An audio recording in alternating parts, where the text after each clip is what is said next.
Nonāk nelaimē, smagi saslimt vai iemantot invaliditāti piedzimstot noteikti negrib neviens. Tomēr dzīvē tā mēdz notikt.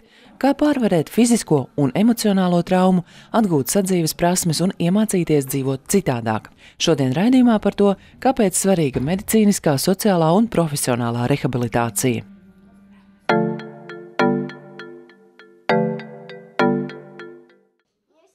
Dažādas slimības un nelaimes gadījumi cilvēka dzīvi mēdz apgriezt ar kājām gaisā.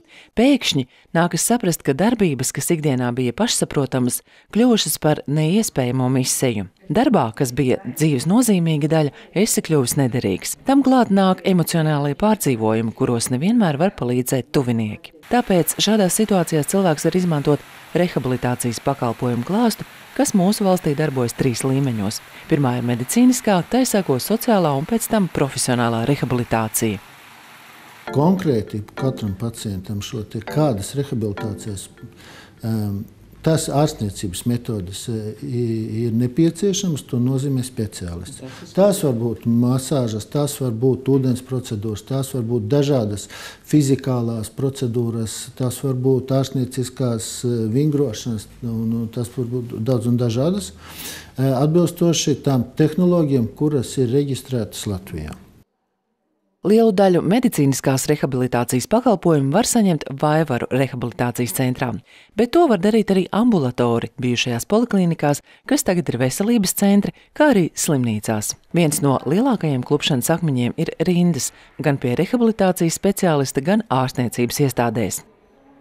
Rindas ir, bet tajā pašā laikā es te paskatījos pirms jūsu vizītes Nacionāla veselības dienesta mājaslapā, un es redzēju, ka arī Rīgā ir ārstniecības iestādes, kur ir 3 mēnešu rindas, bet ir ārstniecības iestādes, kur pie rehabilitologa patreiz rinda nav.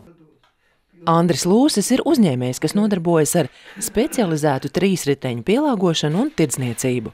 Pēc 2. insulta Andrim nācās izmantot dažādus rehabilitācijas pakalpojumus, ne tikai Latvijā. Tas bija gadu atpakaļ, janvārī. Naktī 3 pamodos, vajadzēja uz tualeti, ja. Kāja, rokas stīva, nevar paiet kaut kā pēdējiem spēkiem, tur gandrīz vai rāpojot aizgājis to, domāju, no rītiem līdz rītam pāries un viss būs ok. No rīta pamodījos vēl sliktāk, ja. Tas tomēr bija insults. Pēc ārstēšanās Stradiņa Kliniskajā universitātes slimnīcā sekoja rehabilitācija Siguldas slimnīcā. Uz Vaivariem bija jāgaida vismaz 4 mēneši rindā, ja. Un ja tas mēnešs cilvēks neko nedarīs un nekustēsies, tiešām viņš paliks pa dārzeni. Andris stāsta, ka Siguldā ar viņu strādāja fizioterapeits, ergoterapeits un logopēds. Tāpat viņš uzzinājis, kas ir mūzikas terapija. Pēc 2 nedēļu valsts apmaksāta rehabilitācijas kursa pacientiem par tālāko pakalpojumu klāstu jāmaksā no savas kabatas. Tāpēc Andris sāka meklēt iespējas turpināt iesākto citā ārstniecības iestādē.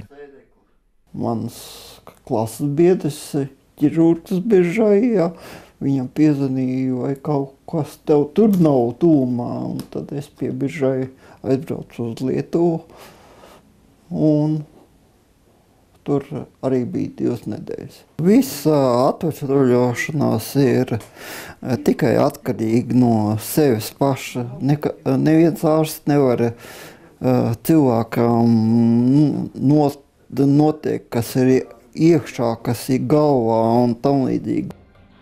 Nākamais rehabilitācijas līmenis ir sociālā rehabilitācija, kas ietver sevī gan medicīniskās rehabilitācijas elementus, gan funkcionālo speciālistu konsultācijas un nodarbības. Arī šo rehabilitāciju cilvēks var saņemt sev tuvākajā un ērtākajā ārstniecības iestādē. Tomēr Sociālās integrācijas valsts aģentūrā Jūrmalā šo pakalpojumu klāsts ir visplašākais. Sociālā rehabilitācija tiek sniegta 3 personu grupām. Tās ir personas ar funkcionāliem traucējumiem, tās ir personas, kuras ir bijušas represētas, un tās ir personas, kuras piedalījušās Černobiļas atomelektrostacijas avārijas seku likvidēšanā. Katrai no šīm personu grupām ir savs intervāls, kādā viņas saņem šo pakalpojumu. Funkcionāļi saņem reizi 2 gados, černobilieši saņem reizi gadā, represētās personas reizi 3 gados. Tas nav vienkārši tā, ka es tagad gribu un es tagad atbraukšu. Nokļūšana pie mums ir strikti pēc ģimenes ārsta vērtējuma, pēc sociālajā darbinieku vērtējuma sociālajā nodaļā un tikai tad. Tā nav luksus izpriece, tā ir līdzdalība, tā ir piedalīšanās, tā ir motivācija, tā ir atbildība. Tas nav vienkārši tā, kad es sadomāšu, atbraukšu un tagad es zaļi padzīvošu. Līdzās daudzveidīgajām fizioterapijas nodarbībām šeit darbojas arī ergoterapeits, kas māca un atjauno pašaprūpes iemaņas, piemēram, satvert sulas paku, atrast šķīvju malu vai sagriezt maizi. Pirmreizējā konsultācijā tiek novērtēts personas funkcionālās neatkarības līmenis, tātad cik viņš ir neatkarīgs savā ikdienā, ko viņš spēj izdarīt, kur ir tās grūtības, un tad jau tālāk mēs nozīmējam vai nu individuālās nodarbības vai grupas nodarbības. Nereti daudzas lietas cilvēkam jāmācās darīt pilnīgi no jauna. Lai ar laiku cilvēks pats varētu nomizot kartupeli vai burkānu, jāsāk ar rokas un pirkstu vingrināšanu, kurā lieliski palīdz veidošana un mīcīšana. Šeit viņi reāli pēc saslimšanas var pamēģināt, teiksim, pirmo reizi nomizot to kartupeli, un tad viņam ir liels prieks par to, ka viņš to var izdarīt pats. Un bieži vien ir arī tā, ka šeit viņš tad arī var to izmēģināt, jo mājās bieži vien ir tā, ka viņam nemaz neļauj. Tu tātad esi slims, tu tātad nemaz nevari. Bet tā nemazām nav. Tad, kad persona nonāk saskarē ar kaut kādu funkcionālo spēju zaudējumu epizodi, sagrūst debesis. Un tajā brīdī viņam nepietiek tik daudz zināšanu un erudīcijas, lai viņš uzreiz sāktu rēķināt katru nākošo soli, kas man ir jādara. Un tur būtu vajadzīga šī profesionālā sociālā darbinieka un ģimenes ārsta ļoti tieša klātbūtne, lai viņam stāstītu. Tev tālāk ir jārīkojās šādi un ir jābūt tam algoritmam kā. Daudzi cilvēki, kuriem būtu vajadzīga sociālā un vēlāk arī profesionālā rehabilitācija, līdz tai nemaz nenonāk. Iemesls tam ir gan attālums līdz tuvākajam sociālajam darbiniekam vai ģimenes ārstam, kā arī emocionāla grūtsirdība un pat depresija. Runājot ar kolēģiem, kuri vairāk ir saistīti ar medicīnisko rehabilitāciju, ir pilnīgi skaidrs, ka vairāk ir jāstrādā pie šo pakalpojumu secenības. Ir jābūt pirmā posma medicīniskai rehabilitācijai, ir jābūt otrā posma medicīniskai rehabilitācijai un jābūt sociālai rehabilitācijai, kur vairāk jau tiek strādāts tieši ar šo sociālo iemaņu nostiprināšanu, atjaunošanu, izglītošanu par jaunām iespējām. Sociālās integrācijas valsts aģentūra piedāvā arī profesionālo rehabilitāciju, kas jau ir nākamais solis, lai cilvēks pēc saslimšanas vai traumas varētu atgriezties, ja ne savā ierastajā profesijā, tad citā darbā, kas atbilst veselības stāvoklim. Šeit īpašos testos, novērtējot funkcionālās un citas spējas, kopā ar speciālistiem cilvēkam tiek rasts piemērotākais profesionālās rehabilitācijas virziens. Ja viņam tiek liekt šī iespēja atgriezties darba tirgū, tas neliedz viņam būt sociāli aktīvam. Plaša informācija par sociālo rehabilitāciju un pakalpojumu saņemšanas kārtību atrodama Sociālās integrācijas valsts aģentūras internetu mājaslapā. Ieva Šteina atzīst, ka lielākoties uz rehabilitāciju ierodas motivēti cilvēki, tie, kuri zina, ko viņi grib sasniegt. Ir tādi, kuri sit kāju un saka, ka man pienākās, un ir tādi, kas saka, man neko nevajag, es neko negribu, un ar tiem ir daudz grūtāk. Ar kājas sitējiem ir vieglāk, viņš vismaz zina, ko viņš grib. Tie, kas negrib neko, ir divas daļas. Iestāstīt, ka viņam ir jāgrib, un tad iestāstīt, ko viņam ir jāgrib. Ja ķirurģisku operāciju veids narkozē speciālisti, tad tieši rehabilitācijas pasākumu efektivitāte ir lielā mērā atkarīga arī no šī paša pacienta vēlēšanās un līdzdarbošanās un motivācijas šiem rehabilitācijas pasākumiem. Aptaujājot cilvēkus ar invaliditāti, ko viņi domā par rehabilitācijas pieejamību Latvijā, vairums atbildēja, ka labprāt to saņemtu biežāk un īsāku laiku, kā arī atzinīgi minēja ambulatorās rehabilitācijas iespējas. Kopš pagājušā gada rehabilitācijas pakalpojumus var saņemt arī savā dzīvesvietā. Tiesa, šāda iespēja ir tikai insulta slimniekiem.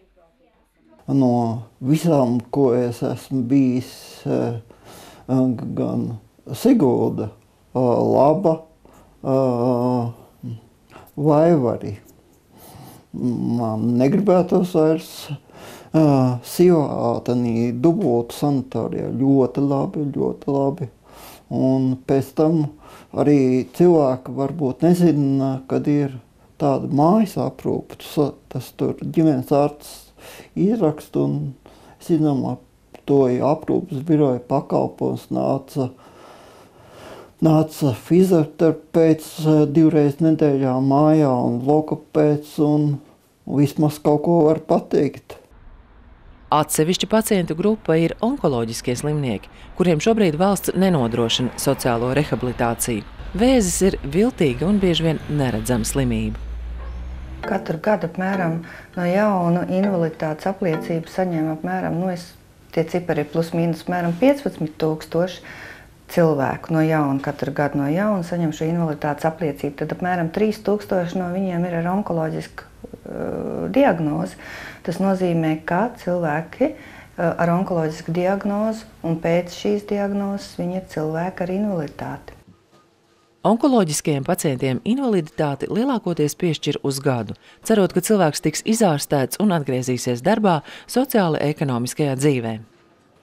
Problēma ir tā, ka vēzis atstāja ļoti dziļu iespaidu tīri psiholoģiski un ļoti bieži arī sociāli un ekonomiski, jo ārstēšana ir ļoti ilgstoša, smaga, īpaši ir ķīmijterapijas un viss pārējais, un cilvēks ļoti bieži izkrīt no aktīvās ekonomiskās dzīves. Un līdz ar to tas viss vēl vairāk nomāc un rada tādu spriedzi. Šiem slimniekiem nepieciešama psihosociālā rehabilitācija, kas citās Eiropas valstīs ir onkoloģiskās aprūpes sastāvdaļa. Vēža slimniekiem palīdzība un atbalsts vajadzīgs jau no diagnozes paziņošanas brīža. Tā palīdz saprast notikušo, sakārtot savu emocionālo pasauli un pēc ārstēšanās atvieglo atgriešanos dzīvē. Dzīvības koks tagad būs jau 5. gads šogad. Es ceru, ka mums izdosies ieviešam šo psihosociālo rehabilitāciju cilvēkiem pēc onkoloģiskām saslimšanām vasaras periodā nometņu veidā. Un tas ir 5 dienu tāds ļoti intensīvs darbs, tā nav atpūtas nometne, tas ir intensīvs darbs katram pašam ar sevi, kur palīdz speciālisti, piedalās speciālisti, pēc kuras tad arī cilvēks atrod to savu jauno es un atrod to spēku, kā dzīvot tālāk. Biedrība Dzīvības koks strādā, lai līdzās vasaras nometnēm izveidotu rehabilitācijas centru tieši onkoloģiskajiem pacientiem. Pirmais solis ceļā uz valsts finansējuma saņemšanu ir onkoloģisko pacientu iekļaušana sociālo pakalpojumu un rehabilitācijas saņēmēju statusā. Šobrīd tas ir tikai uz ziedojumiem, bet normāli tas, protams, būtu, ja to apmaksātu arī kaut kādu daļu, vismaz šo te psihosociālo rehabilitāciju katram cilvēkam, dot iespēju apmaksāt arī valsts. Protams, būtu paredzams arī pacientu līdzmaksājums, protams, ir paredzams arī kaut kāds biedrības vai fonda aktīvs darbs, kas turpina meklēt veids, kā šo centru attīstīt. Bet, ka šo rehabilitāciju atbalstīt un dot līdzekļus arī valsts, tas būtu ļoti, ļoti nozīmīgi. Par rehabilitācijas iespējām konkrētām pacientu grupām stāstīsim arī citos kopā raidījumos, bet novēlējuma vietā Andra Lūša teiktais. Arī pēc 2 smagām slimībām viņš saka, vajag cīnīties pašam un ticēt brīnumiem.